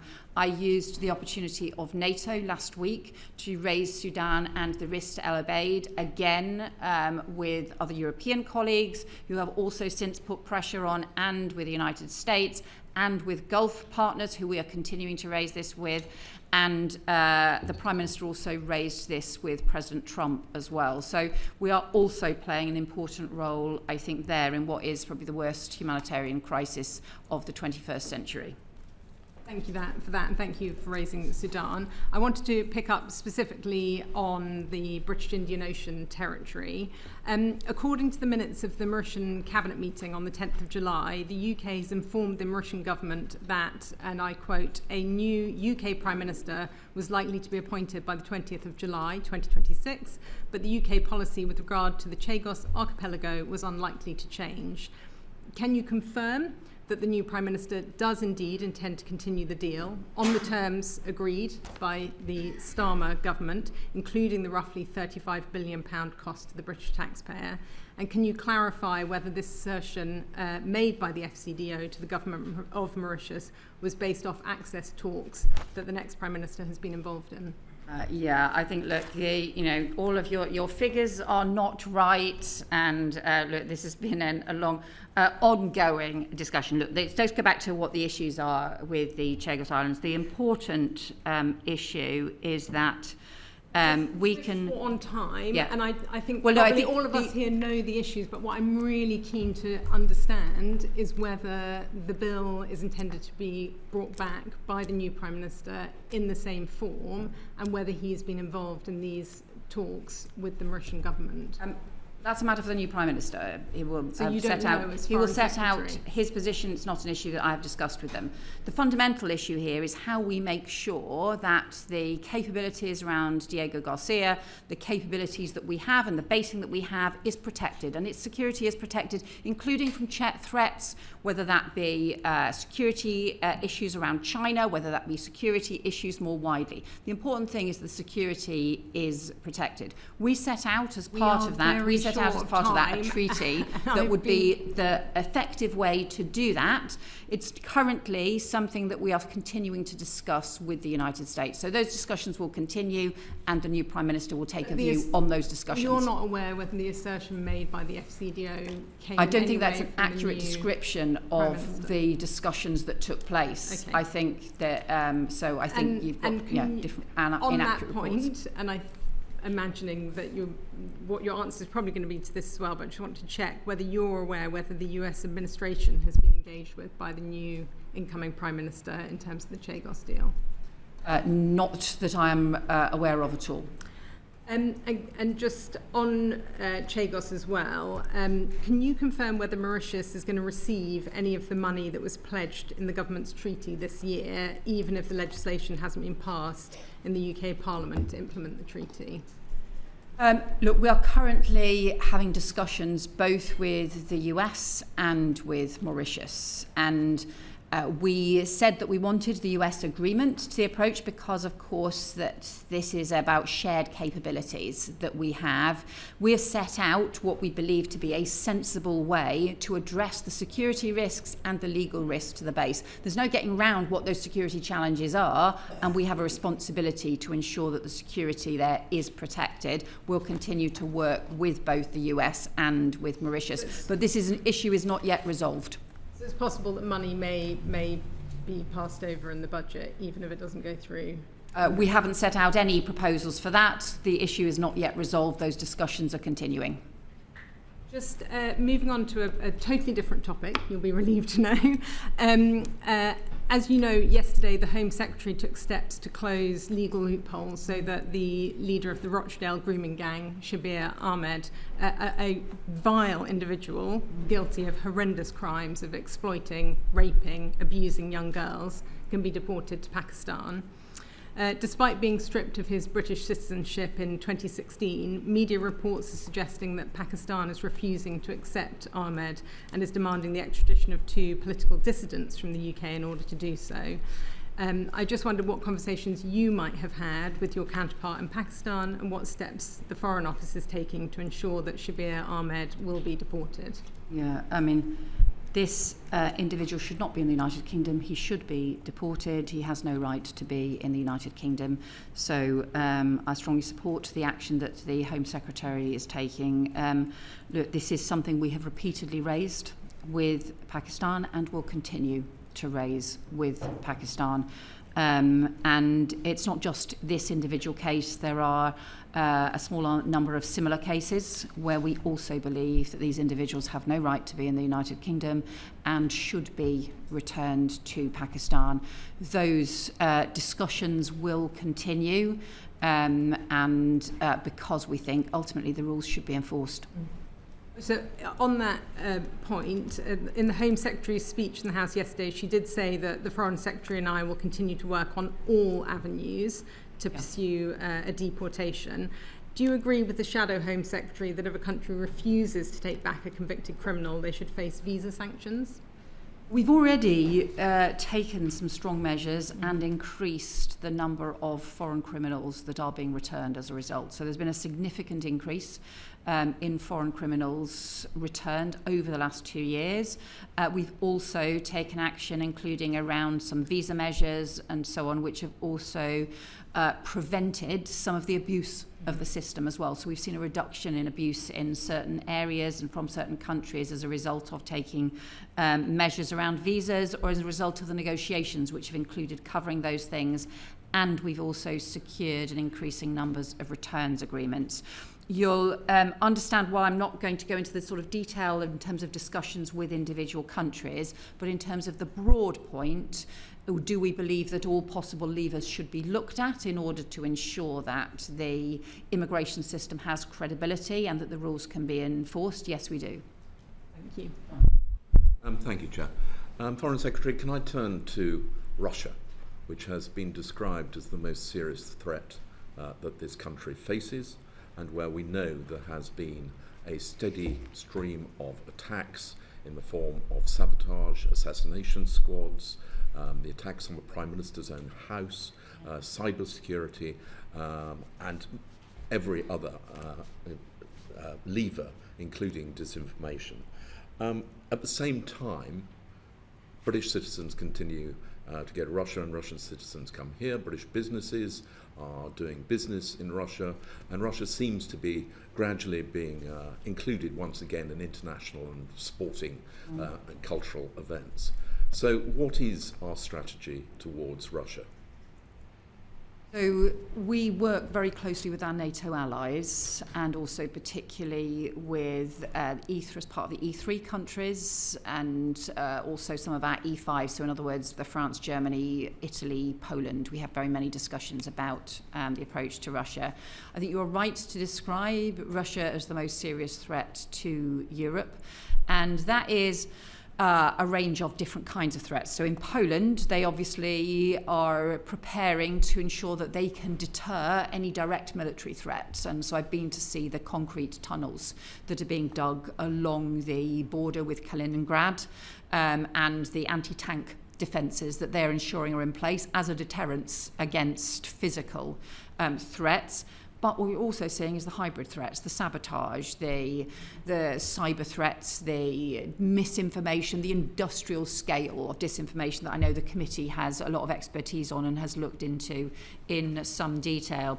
So what we seek to do is to be able to respond on all fronts. Look, NATO is a defensive alliance and is about deterrence and responding to that. But what we seek to do is to be able to have the strength and resilience to respond on all fronts. One of the things that we have done is expand the Foreign Office's capability around dealing with hybrid threats, including cyber threats, but also including the misinformation, disinformation. So we are increasingly using sanctions to go after the disinformation factories, the Russian disinformation factories, and some of those things which are about destabilizing democracies, as well as about some of the more physical, tangible threats that we deal with. So we're expanding that. We're working with allies on making sure we've got those shared capabilities to respond as well. And then beyond that, a lot of the thinking in terms of the strategy is, of course, linked in with the response and the support for Ukraine, and how we seek to bring the Ukraine conflict to a just and lasting peace that the Ukrainians want. And you yesterday announced another package of sanctions, yes, including specifically aimed at those responsible for cyber attacks and disinformation. But in other countries, you mentioned Poland and particularly the Baltic states, they are raising awareness of their citizens that they are facing an actual threat. Do you not think that we need to do more to make British citizens aware of the scale of the threat that is now posed to the whole of Europe? So I think this is a really good point, and it's something that I've been reflecting on, because what is really striking in Poland is how much they feel the sense of the sort of sense of a society-wide sense of needing to ensure their strength and resilience and their defences against the threat from Russia. That is also very clearly the case in Scandinavian countries, in places like Finland and Sweden. Again, some of this is about history, because obviously it's a key issue for the Baltic states as well. Whereas for the UK, on the far side of Europe, it can feel a little bit more distant as well. And yet, when you have those cyber threats, when you have those hybrid threats, they can actually be very immediate. So I do think that this is something that we are going to have to debate far more. I think it's going to need to be part of a public debate as we continue to need to increase defence investments, for example. It's going to have to be much more part of our public debate than I think it has been for a long time. We probably, all of us, just assumed that, we had a peace dividend after the Cold War. And actually, I think people took that peace dividend for granted for much longer than collectively that we should have done, because after Crimea, all the signs were there and we needed collectively to respond. So I think we are going to have to debate this a lot more. And you referenced the work that the committee has done on disinformation, and you identified that, I think, in your Chatham House piece as being one of the significant threats. Now, this committee visited the French Centre, which counters disinformation, Viginum. We've talked to other countries, all of whom have their own capacity for countering, but this country doesn't have a national centre for countering disinformation. Will we establish one? I think that's one of the committee's recommendations that probably has cross-government implications, because there are 7 ministers responsible for disinformation in this country, which means that nobody's responsible for disinformation. I think you make a fair point. We provided, I think, very effective help to Moldova when, in terms of exposing and countering disinformation. There is specific work that we do now in the Foreign Office, which is about being able to identify where you've got the those effectively industrial disinformation efforts, and to be able to expose them and to be able to sanction them. So that, I think, is our part in this response to disinformation, is to be able to identify, to expose and to sanction. You're right, look, there are other aspects to this, but our focus is on the effectively the foreign instigated industrial scale disinformation. If it's an argument, look, we all have strong tradition of free speech in this country. People can say things that are wrong in this country, but there's a difference between that sort of freedom of speech debate or people saying things that are wrong, and that is part of our normal democratic arguments and debates. There's a difference, however, when you've got foreign-funded industrial-scale disinformation, and that has been our focus. Indeed, and I just want to take you back to what you said right at the start, which is AI. I've seen recently evidence about how Russia is successfully poisoning or grooming, whatever word you like to use, large language models, so that they become a vehicle for disseminating Russian disinformation. Now, is that something which you are concerned about, and are you talking to the platforms about what they can do to stop that happening? Yeah, this is something I am very worried about. It's something that obviously DCIT is engaged with, that the Ministry of Defence is engaged with, that the Home Office is engaged with, as well as the Foreign Office. There's masses of opportunities on AI, and that includes, for our defence capabilities, huge opportunities in terms of the use of AI, and also partnerships and huge opportunities in terms of our economic growth as well. But the point that I made in the essays, it seems to me that this is analogous to the debates 70 years ago around nuclear safety. Because at that time, look, you have nuclear capability, you have abilities to use this as part of nuclear energy and for nuclear power in ways that are safe, but also huge threats and risks, particularly if malign actors or terrorists or extremists can get hold of nuclear material. As a result of that, we developed the international agreement, effectively international consensus around standards, around guardrails and so on. And look, some of what drove that was everybody's understanding of the toxic threat because of the experience of Hiroshima, and recognising, therefore, what would happen if that capability reached the wrong hands. But you can see similar issues now on AI, and yet we've got parallel discussions going on about standards and safety. We don't have a proper sort of global engagement. We don't have a proper engagement taking place between the biggest powers, particularly that involves the US and China, but also the UK as a third capability power, and also because actually of the work Rishi Sunak did, having the expertise around AI safety as well that we have continued to build on. So therefore my argument is we should take a parallel, similar approach to learning from the experience around nuclear safety. We should be looking to develop global standards and a global debate about what the safeguards need to be. Thank you. Foreign Secretary, you said a moment ago, you made a distinction between the hybrid threats and physical, tangible threats. And I'm not asking you to speak about information that is classified and that you cannot speak about, but I'm curious about the Prime Minister who said on the 5th of June, it is our intelligence assessment and the assessment of other countries in NATO that there could be an attack by Russia on NATO as soon as 2030. Are you able to at least sort of say whether he was talking about some of these hybrid attacks of the sort that, frankly, some are already with us, or whether he was talking about the physical, kinetic, tangible attacks? I think NATO increasingly has to assess all those kinds of threats, including physical threats and also including the hybrid threats, including cyber threats and so on as well. And so we have expanded some of the capability and some of the discussions across NATO countries on some of those cyber and hybrid threats as well. But look, I think one of the issues that people are concerned about is that Russia has the capability to escalate when they are under pressure.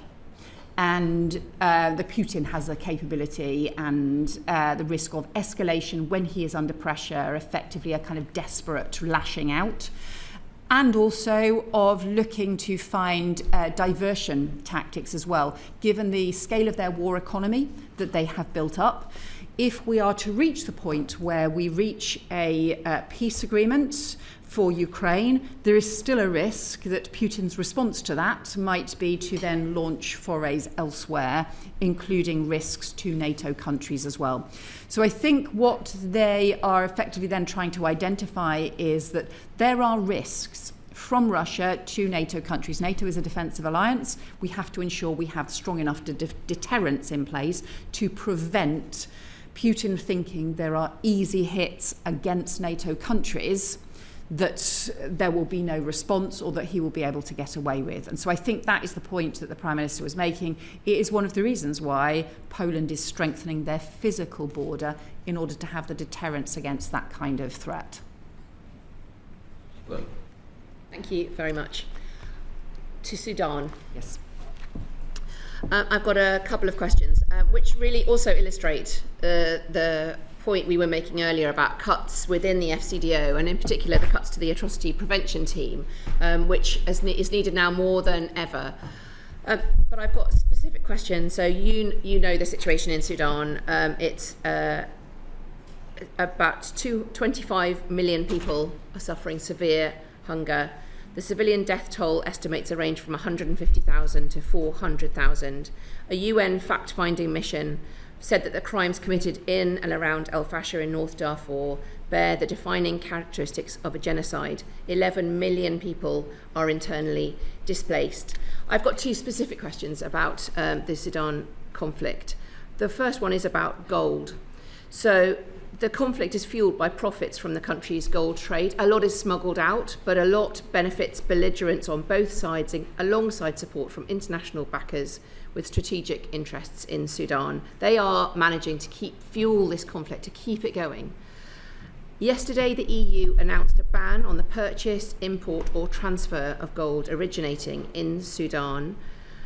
This would have been even more powerful if alongside that the UK could have done the same, could have announced it on the same day, adding to the weight of that. Have you received advice on the banning the purchase, import or transfer of gold?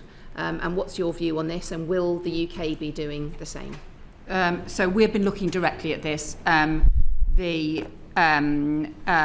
specifically about gold and also some of the other underpinning illicit finance issues, and we have parallel work underway. We've had with some of our work with the EU, because simply just making sure that we've got all of the work in place, the different systems. There have been times where they have moved slightly ahead of us on this. There have been times when we have moved slightly ahead of them. But I can assure you that work is underway. You'll appreciate we don't announce detailed sanctions and things before we do them, but we are looking at exactly this issue. It was a wider thing. So the approaches we've been taking on Sudan is obviously the top-level diplomatic pressure, including on any of those countries that can influence the warring parties, and trying to have maximum pressure there. Secondly, just the shining a spotlight, keeping the focus on Sudan, because it very easily becomes a forgotten war.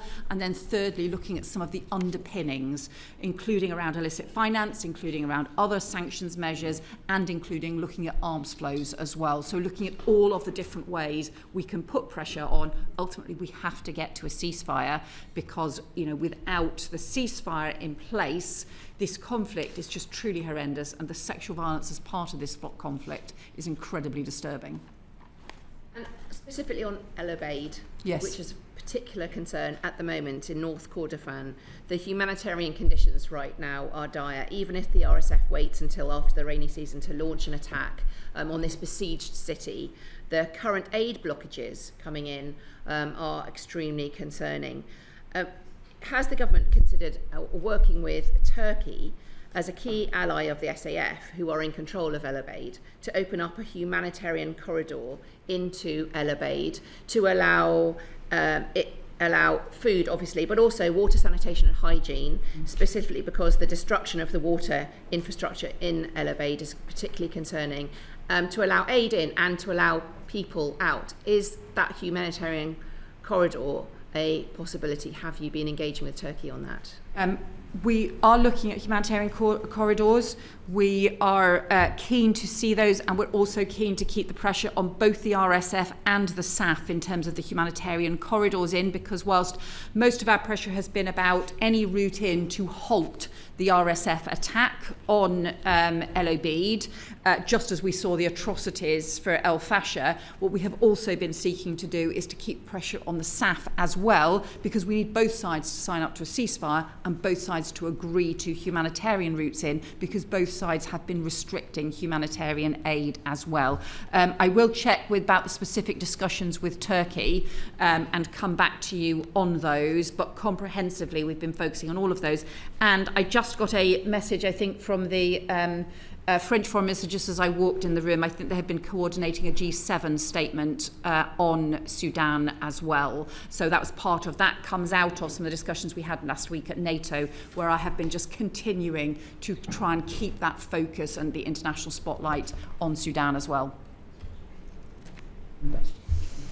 Foreign Secretary, your predecessor came before this committee and told us about the establishment of the Soft Power Council, something which we welcomed, as we have always felt on this committee that soft power is as important as hard power.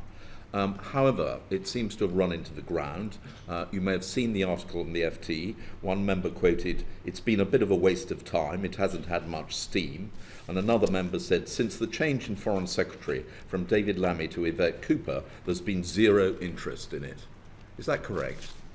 So Chris Elmore has been taking forward some detailed work with the Soft Power Council. I think we would agree that in terms of the first year focus has ended up being too broad.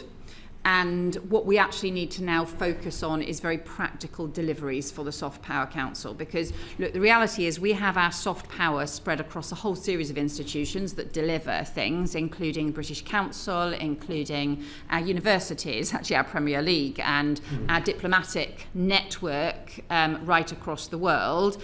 And so what we really need to do is to have the Soft Power Council focused on what the added value can be and what the particular things it can focus on and can deliver. And so that is what Chris has now been doing, is now starting to work with them in more detail on some actually specific projects, specific things that they can focus on and deliver. I mean, part of the reason for the disappointment is, I think, the fact that you haven't actually been to a meeting of the Soft Power Council. Are you intending to go to one? Yes, they've had two meetings since I was appointed. The first, unfortunately, that I was due to go to was at the time, I think it was the time the Iran conflict broke out.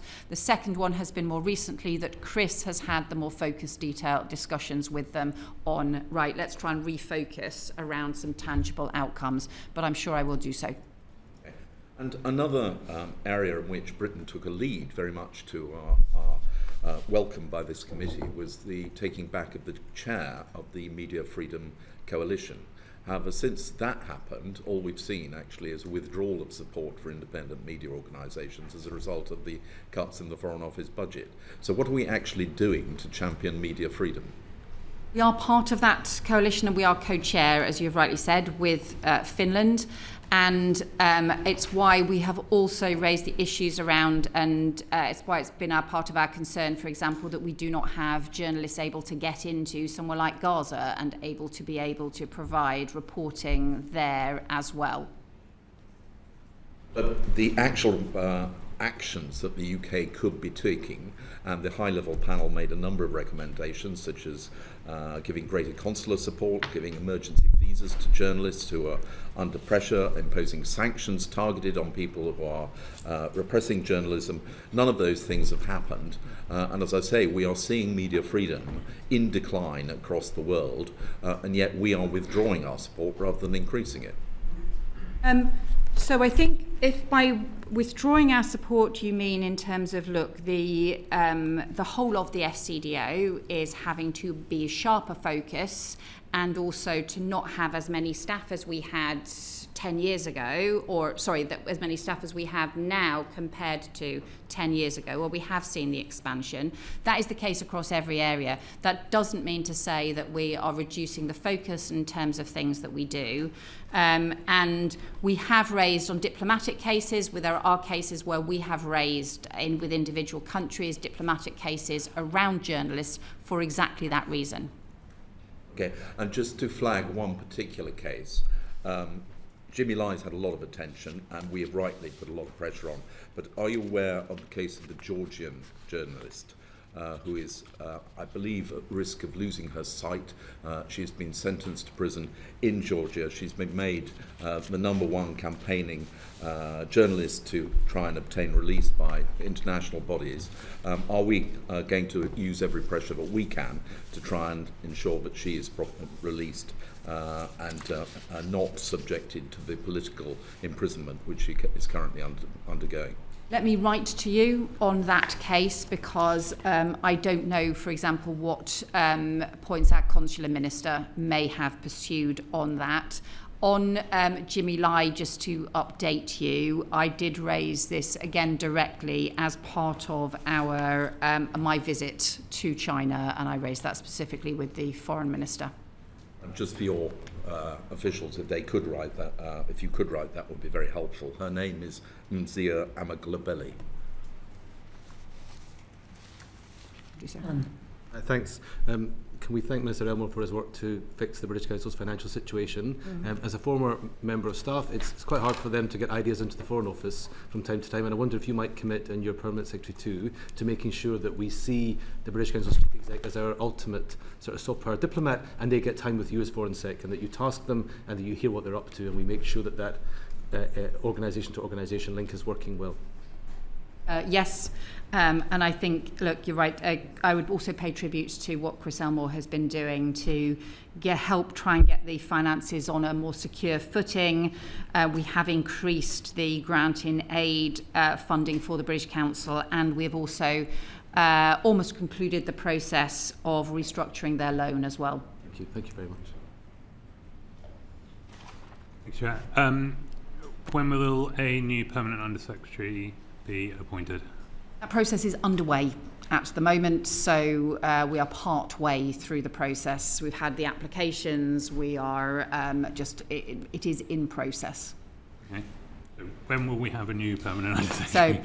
So look, I think we will take the decision as swiftly as possible once the final interviews are concluded. In terms of how long it then takes for the individual to then take up post will partly depend on what post they are currently doing and what that transition will be. But look, we want to have the new POS in place as rapidly as possible. I will pay tribute to Nick, who has done such an important job in terms of continuing to lead the organisation in the meantime. Thank you. When will the department publish the delayed strategic workforce plan? So the workforce plan for the UK basically is reflected in our new structure and the job descriptions that was laid out underpinning that structure. But we don't have that. Well, I'm happy to. Let me see what information we can give you more information on that structure. But the wider point is the strategic workforce plan in terms of what capabilities that we need for the whole organisation. We do need to do some more work on that, and I've asked our Chief Operating Officer to progress that work, and hopefully we'll get something in the early autumn on that. You suggested earlier on in this session that you paused the restructuring programme. Did I misunderstand that? That's ongoing? No, we've not paused the restructuring programme. Okay, so obviously Sir Ollie was responsible for delivering what is a large-scale restructuring and loss of headcount. Do you now have responsibility for that? And Foreign Secretary, do you have political oversight over that? What does that process look like at the moment with the loss of Sir Ollie? So yes, we do have oversight of it. It is rightly the responsibility of the PUS, and Nick has taken on those responsibilities in terms of the implementation of that. That's classic the civil service responsibilities, but we do have oversight, and also other ministers in the department have also had a chance to look further at the overall programme, but ultimately the implementation and the delivery is the responsibility of the PUS. So you mentioned in this digest then that there is still work to be done on what the final operational headcount looks like. Before the procedure committee last week, or the procedure committee last week highlighted the fact that there had been, the FCDO was amongst the worst in responding to written questions. I mean, I guess the question that I ask about the restructuring process and how long it's going to go on for is highlighted by that evidence to the procedure committee, because of course if written questions are not being responded to timely, the inevitable question is what else is the staff of the FCDO distracted from delivering in terms of their day-to-day job, where they worry about whether or not they have one. I'll just quickly point out, just on the written questions, we have substantially improved the FCDO's performance. There has been a big turnaround. It would be fair to criticise the FCDO's performance on written questions, but some very heavy lifting has been underway. Some extensive work has gone on. So I think the evidence that Sima Malhotra gave to the committee was actually about all the work that's gone on to improve the performance and to turn that round. Of course, look, there are tensions between the pace of change, meaning that you can make changes quickly and then get on with things, but also, there's, on the other hand, if you take longer about it, then there's a less intense period. So, of course, there are trade-offs in that, but ultimately those are the management decisions that I think are a matter for the civil service. Yes, and just to reaffirm that on the written ministerial questions, I mean, that was more about procedures, not about staff, numbers of staff. So we have strengthened and changed our procedures. We recognise that we were falling way behind in terms of performance, and now we are meeting the 85% standard that is set. Thank you. In order to fund the Defence Investment Plan, the government announced a 1% capital budget cuts across all departments, implying an overall 111 million FCDO cut until 2029-2030. So what are you having to cut? We protected ODA in that, so ODA was not covered in the in this round. Obviously, ODA had already taken a reduction as part of the previous things, so in terms of this decision, ODA was protected. But yeah, so it's less than 10% of that figure, the actual cut. So it's about £5 to £8 million a year is the cut that we are facing as part of the Defence Investment Plan. We think that's manageable. Manageable how? By what process? Because the DIP funding states the government will monetise assets, including land and buildings. So are you monetarising something? Are you just finding additional savings? Or we set, every year we set aside £20 million of capital budget every year anyway for in-year management. So we have headroom in our capital budget, so we can absorb that within our headroom. Wonderful, thank you.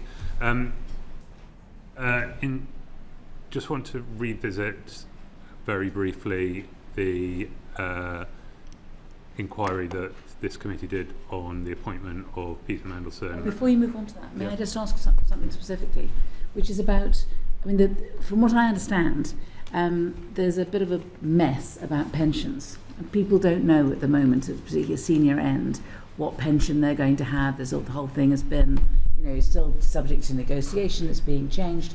And so is it not right that senior people who are considering redundancy are essentially on gardening leave in the Foreign Office whilst their pensions are being sorted out, and they can work out how much redundancy they're going to get and how they can put that into their pension and when they can start.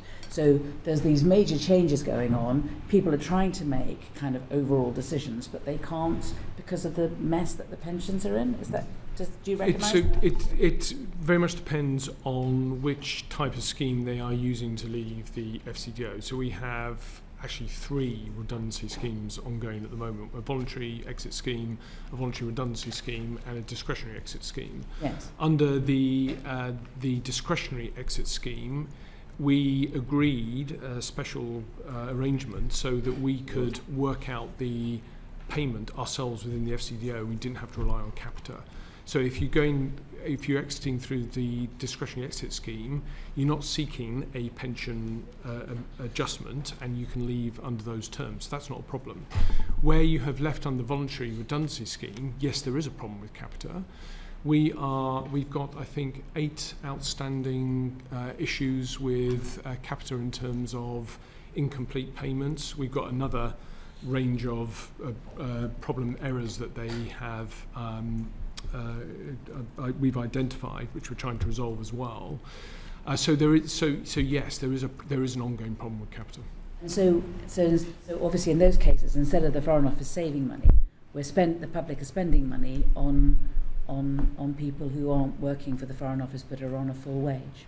So there are things that we can do in terms of offering people sort of partial payment to exit whilst waiting for the final figures from capita. So some people could exit under those terms, but it's on a case-by-case basis, and we're having individual conversations with individual people about those circumstances. Do you know how many people that is? Off the top of my head, no. I'd have to check. Want to write to us? Yeah. Sorry, that's right. Bus. Foreign Secretary, sorry. The Foreign Affairs Committee did an inquiry into the appointment of Peter Mandelson as His Majesty's Ambassador to Washington. In evidence to this committee, Sir Ollie Robbins told us that he'd been asked to find a job for Matthew Doyle and was told not to tell ministers. I was wondering what your view was on the appropriateness of that. I was appalled by it. Okay. Thank you. Have you taken any steps to ensure that such circumstances can't happen again? I think everybody in the Foreign Office is very clear of my view on this. In our report, which we have published, but I accept you will not have had time to respond to yet, and although we look forward to your response to our recommendations, but I am eager to hear whether or not you have a view on the committee's recommendation that in the case of political appointments to heads of missions roles, this committee should be guaranteed a pre-appointment scrutiny session with that appointee and should have a veto to avoid a repeat of what we saw in this instance. So, and thank you for the report, and I welcome it. And because obviously it affects issues for the Cabinet Office as well, we will do the formal response in due course. I think we would not I don't think it would be right to have a veto for the committee. There's lots of appointments that select committees have scrutiny over, where they make recommendations, including some very transparent recommendations and reports, but do not have a veto because ultimately the government has to take responsibility rather than have the cross-party committee take the final judgment. I don't think that would be right in terms of an appointment, and there's lots of areas where that is the case. I do think you have made a very strong case for having better scrutiny. Ultimately, because those political appointments, and there aren't very many of them, but where they take place, they are ultimately tend to be prime ministerial appointments, not always, but they tend to be prime ministerial political appointments. Ultimately, I think the new Prime Minister would have to take the final view. All I would say in terms of my view, having looked at the points that you have made and that you have raised with me previously, and also having been a Select Committee Chair, I have a lot of sympathy with the point that you make about the need for scrutiny. Thank you. And just one final one, if I can indulge. That's right, and then I have one from Uma and one from John and one from Alan, and that's it. That's it, okay. I'm just interested to know whether or not you have had any conversations with the incoming Prime Minister about the EU reset, about changing or being more flexible on the so-called red lines, about increasing the ambition of our negotiations with the EU and closer relations. I have had a brief conversation with Andy Burnham about Europe and our relationship with Europe, but I think I have not had a detailed discussion with him about the reset, because obviously we know that the reset discussion, or the summit, is delayed until the autumn, and that will be for him to set out. I know he has written an article, for example, which was referred to some of these issues.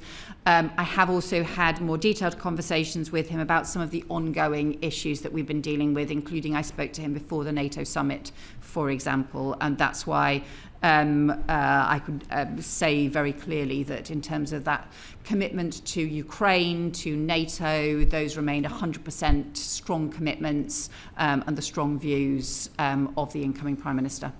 You don't get a sense that there will be a change of approach in terms of the EU reset with the change of administration? I think that's not my sense of it, any issues that have been raised with me. I know that there's a lot of work that has been ongoing, but I don't think it would be right for me to preempt an incoming Prime Minister. Thank you, Chair. I have two short questions on Sri Lanka. Foreign Secretary, last summer I asked your predecessor about horrific mass graves uncovered in Chemini in the northern province of Sri Lanka. Since then, nearly over 400 bodies have been excavated and recovered, including those of children and babies. Families of the disappeared and Tamil civil society organisations have repeatedly called for excavations to be placed under international monitoring, citing the repeated failure of Sri Lanka's domestic mechanisms. The UK is a world leader on issues to do with mass graves. My team and I have met with Bournemouth University, who've done extensive work on developing a comprehensive human rights framework for mass grave protection, investigation and engagement. It's called the Bournemouth Protocol. It highlights the need for identification of protection of a chain of custody in evidence collection for future accountability. Would the Foreign Office, would the FCDO consider working with Bournemouth University on that Bournemouth Protocol and support the DNA identification involving affected families, working with our international partners? I will certainly look at that Bournemouth University work. I'm not aware of the details of it. I can also tell you that at the end of May, I did meet with the Sri Lankan Prime Minister, with Minister Malhotra as well, and we did explicitly discuss the issues around the investigations of historic abuses, the importance of delivering justice for victims and their families as well. So we did discuss that and the importance of that. Thank you. I want to ask you on humanitarian workers. 20 years ago, in August 2006, 17 members of Action Against Hunger were executed in their office in Muthur in Sri Lanka. They were clearly identified as humanitarian workers via their clothing. There's compelling evidence pointing to the likely responsibility of Sri Lankan security forces. The UN High Commission for Human Rights and the Sri Lankan Monitoring Mission and other NGOs have concluded that the massacre was also subject to attempts of concealment by the authorities.